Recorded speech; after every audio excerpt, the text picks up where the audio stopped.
And as a prophet, you got to be very careful, especially with a lot of these pastors. Okay, not no shade to the pastors, love them dearly, but you have to be very careful with a lot of pastors, especially the educated ones, and especially the ones who out age you. I like to say the ones who are older than you, but a lot of times it's not an age thing.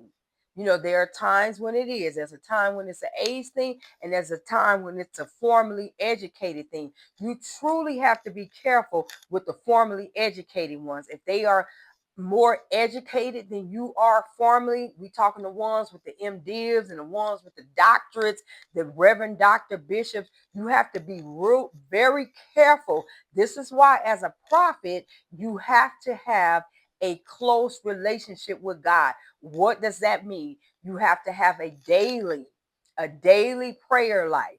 You have to read scripture, okay? These are things that there's no going around as an office of a prophet. As a Christian, you should be praying and reading scripture anyway.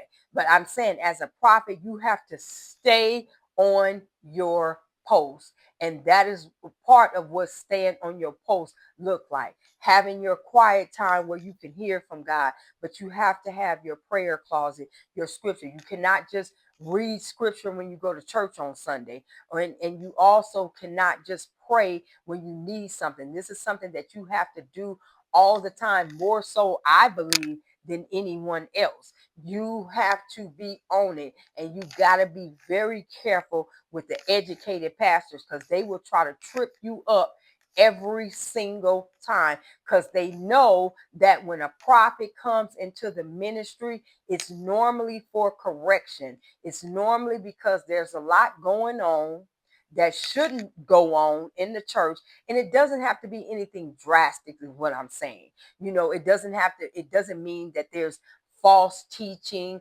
within the church or things like that. It could be things as in unforgiveness. It could be people with closed mindedness. It could be the pastor showing favoritism.